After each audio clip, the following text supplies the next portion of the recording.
Olá, meus irmãos do YouTube. Venho aqui por meio desse vídeo trazer uma palavra que o Senhor tem colocado em meu coração, assim um estudo para que a gente venha entender mais e mais a palavra de Deus, a palavra de Cristo que foi nos dada, que é o manual do homem, né, para que a gente venha viver a nossa vida aqui, o verdadeiro cristianismo.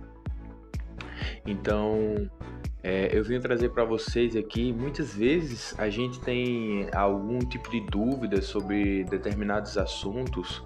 Por exemplo, a gente pode, eu queria saber como funciona a Trindade, eu queria saber como funciona determinada coisa. E muitas vezes a gente acaba assistindo muitos vídeos, mas esses vídeos às vezes não são tão objetivos como a gente gostaria. E é muito interessante, é muito bom que a gente esteja sempre procurando saber mais, principalmente quando é em relação à palavra de Deus. Então, esse vídeo que eu vim trazer para os irmãos hoje é um dos primeiros vídeos. Eu queria que cada um dos irmãos que estivesse assistindo, não só irmão que seja evangélico, mas todos vocês que estão vivos hoje, que receberam o dom de Cristo, que é a vida, vocês são nossos irmãos. Então, quando eu falo irmão, não só para pessoas cristãs, mas sim para todas as pessoas que receberam o dom da vida e que estão vivos, mesmo que não acreditem dessa forma ou que não aceitem. Mas eu queria que vocês, nossos irmãos, curtissem o vídeo, se inscrevessem no canal, compartilhassem com outras pessoas, para as pessoas que vocês gostam, para que possam também assim adquirir algo do Senhor Jesus, algo de Deus para suas vidas, e que vocês venham estar cada vez mais sábios da palavra. Então, eu queria trazer aqui um tema hoje muito interessante. E que tema seria esse? O que é a família de Jesus? Talvez você tenha já se deparado com a Bíblia. Na Bíblia tem uma passagem que tem por epígrafe, que seria assim um título, um subtítulo sobre o assunto que vai ser determinado, para que a gente possa se contextualizar com aquele assunto. E essa epígrafe leva o nome de A Família de Jesus.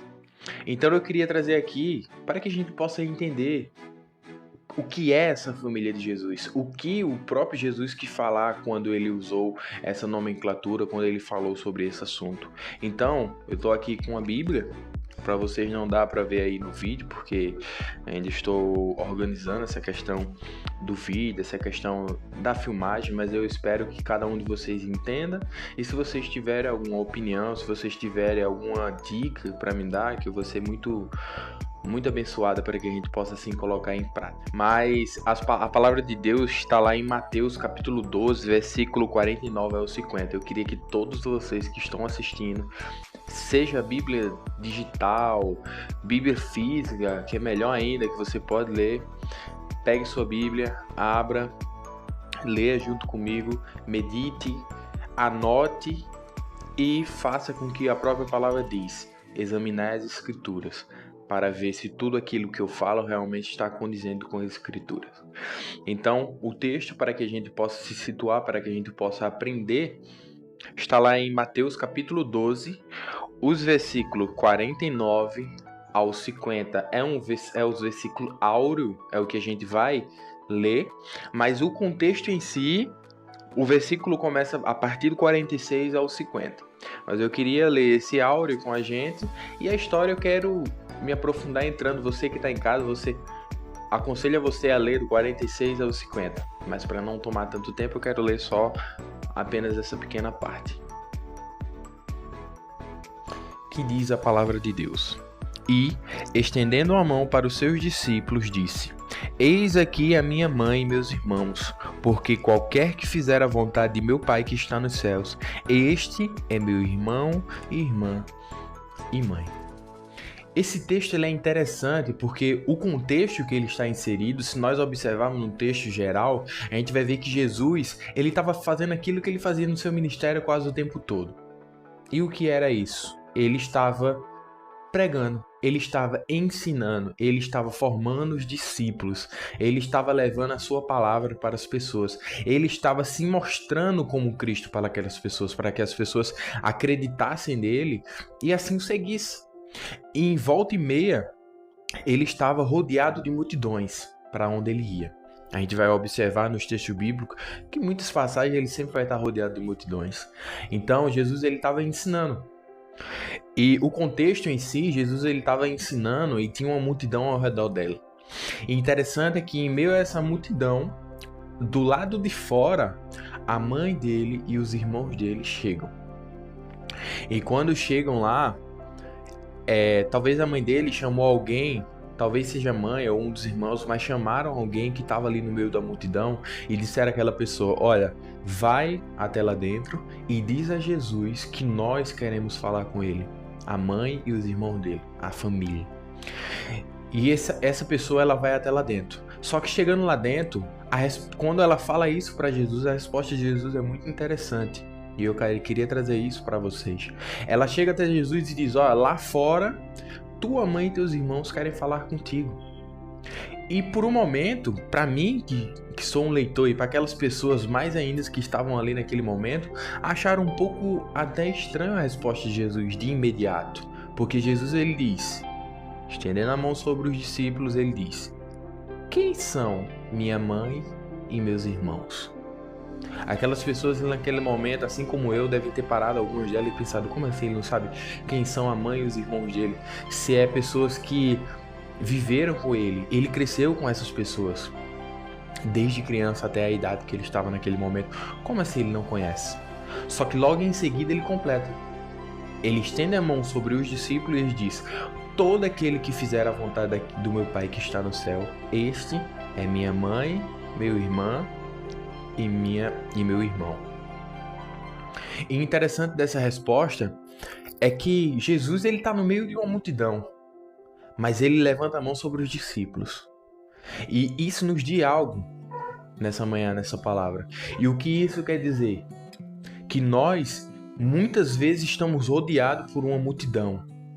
Quando a gente olha para um lado, tem pessoas pregando. Quando a gente olha para o outro, tem pessoas falando da palavra. Tem pessoas levando uma palavra. Tem pessoas cantando. Tem pessoas louvando. Tem pessoas, de uma certa forma, fazendo ali a obra. Mas Jesus, ele estende a mão sobre os discípulos. E o que isso quer dizer? Que em meio à multidão, Jesus, ele sabe quem é o joio e quem é o trigo. Mas a hora da colheita não é essa.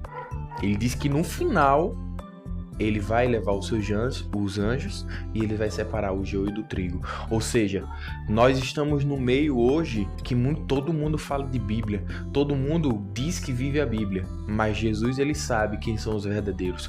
Jesus ele sabe quem é que faz a vontade do Pai. Só que o interessante nesse texto é que Jesus ele usa 3 pessoas para explicar a sua família. E ele diz: todo aquele que fizer a vontade de meu Pai que está no céu, esse é meu irmão, irmã e mãe. E quando ele falou essas 3 pessoas, eu parei para meditar e comecei a pensar: mas por que ele usa irmão, irmã e mãe? E eu comecei a pensar isso, e eu me lembrei de uma coisa que também são 3.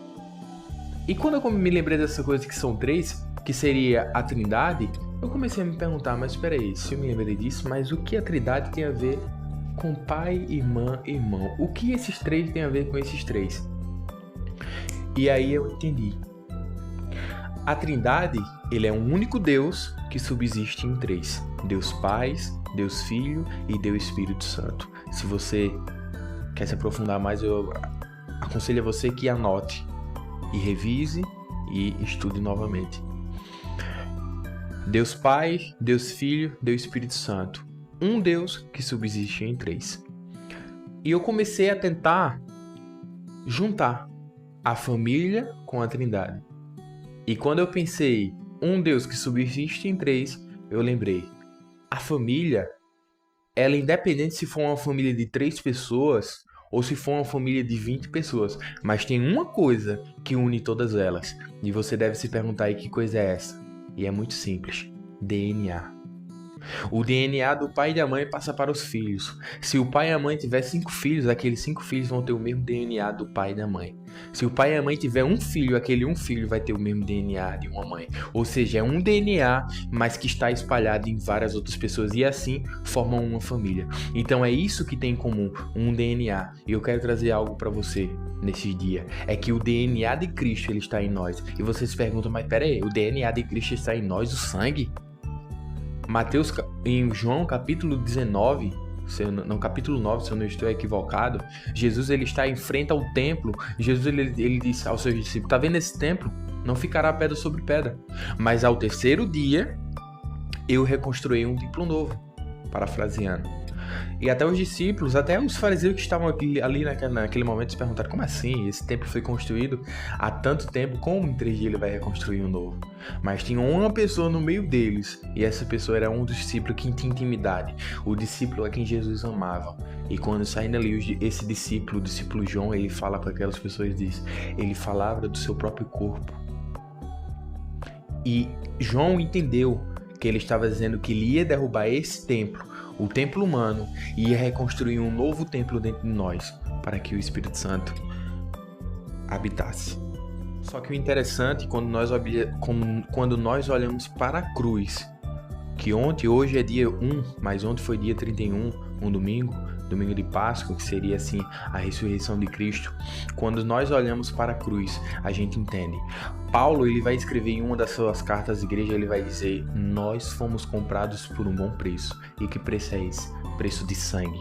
Então Jesus Cristo nos comprou com o seu próprio sangue que foi derramado na cruz. E a partir do momento que a gente aceita Cristo, o sangue de Cristo ele é derramado sobre nós. E a gente, a partir daquele momento, é comprado por esse preço, o preço de sangue.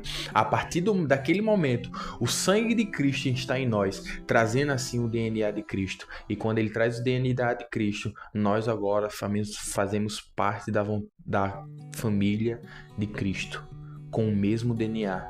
Paulo, em Efésios capítulo 3, ele vai dizer que nós nos tornamos co-herdeiros do reino de Deus junto com Cristo e co-participantes da promessa com Israel.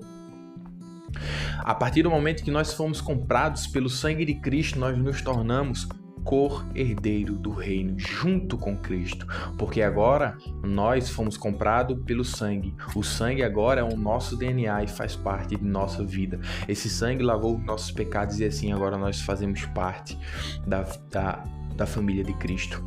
E o interessante é que quando a gente olha para a família de Cristo, Paulo, quando a gente olha para a igreja e a gente vê essa questão de família, a gente pensa também em unidade. Uma família ela tem que estar vivendo em unidade. Para que uma família ela viva bem, para que uma família ela tenha assim o seu crescimento, ela tem que viver em unidade. E Paulo em Efésios capítulo 4, ele vai escrever algo muito interessante. Ele vai fazer uma analogia com a igreja sendo um corpo e Cristo sendo o cabeça da igreja. Só que o interessante é que Paulo diz que Cristo sendo o cabeça da igreja é a igreja sendo um corpo que é constituído por vários membros. Para que esse corpo cresça em amor, é necessário que o corpo esteja inteiramente ligado e unidos um membro a outro. E cada um membro esteja ligado pelos seus ligamentos. E cada um membro faça o que tem que ser feito, faça a sua parte. Esteja ligado um ao outro. O pastor esteja ligado ao presbítero. O presbítero esteja ligado a um diácono. O diácono esteja ligado a um auxiliar. Um auxiliar esteja ligado a um irmão que está sentado lá na banca, que apenas fica sentado, mas está ali adorando, está ali com fé, está ali escutando a palavra de Deus. Então, para que a gente viva em unidade, para que esse corpo, essa igreja, ela cresça no amor, primeiramente precisamos ter como cabeça, como centro da igreja, Cristo, para guiar a igreja sendo o cabeça. E depois nós devemos ter também a unidade, o corpo em unidade. Por isso que é muito importante a igreja viver em unidade. Por quê? Porque essa unidade vai trazer o crescimento desse corpo em amor. E quando eu penso em unidade, eu tenho uma boa notícia para trazer para vocês aqui neste dia. É que quando a gente pensa em família, a gente pensa em unidade. Quando a gente pensa em unidade, a gente lembra de Mateus no dia Atos, capítulo 2, e os versículos assim, que estão dentro dele, que fala sobre a descida do Espírito Santo e vai dizer: estavam todos reunidos no cenáculo com o mesmo propósito, com o mesmo pensamento. E de repente veio um vento impetuoso, encheu aquele lugar e repartiu língua como que de fogo para aquelas pessoas. Ou seja, o Espírito Santo de Deus desceu pela primeira vez em Atos 2, mas para que aquilo acontecesse, eles precisaram estar em unidades, reunidos com o mesmo propósito, com o mesmo pensamento, e o Espírito Santo desceu sobre eles. Hoje, a partir daquele momento, o Espírito Santo, quando nós aceitamos a Cristo, o Espírito Santo está em nós, mas precisamos ser batizados por Ele, precisamos que Ele encha nossos corações todos os dias para que a gente venha sempre ter a mente de Cristo e que a gente venha fazer aquilo que Cristo, que o Espírito Santo tem ordenado para cada um de nós todos os dias. Então, que você venha ter a mente de Cristo, que você venha entender isso e venha estar em unidade com sua igreja, com os irmãos, com membros de sua igreja, para que assim o Espírito Santo ele encha mais e mais o seu coração com dons e que esses dons ele seja usado para fazer a obra de Deus, de Cristo. Então, esse é o estudo de hoje, do nosso dia. Eu peço aos irmãos que se inscrevam no canal, que ativem as notificações. Estarei aqui tentando trazer todos os dias vídeos diários para que os irmãos venham aprender algo de Deus. E se o irmão tiver alguma dúvida, vai ser muito bom, o irmão coloca a dúvida e eu irei aqui responder a dúvida, teologicamente falando, de uma forma que a gente possa aprender, que a gente possa adquirir mais conhecimento sobre a palavra de Deus. E que esse vídeo ele seja muito de bom proveito para vocês que estão assistindo. Dê o like, se inscreva no canal, compartilhe com as pessoas que você ama e que vocês querem que escutem a palavra de Deus. Não por mim. Não olhe para mim como uma pessoa que tá aqui trazendo a palavra, porque todos não. Olhem para mim como uma pessoa, como um instrumento apenas que está sendo usado. Tudo que eu falar, lembre que é o Espírito Santo de Deus que está colocando em meu coração para falar, e toda honra e toda glória é para Ele, não para mim. Agradeço a oportunidade em nome de Jesus. Continuo orando, vou apresentar vocês em minha oração e eu peço a vocês que me apresentem nas suas orações também. No nome de Jesus.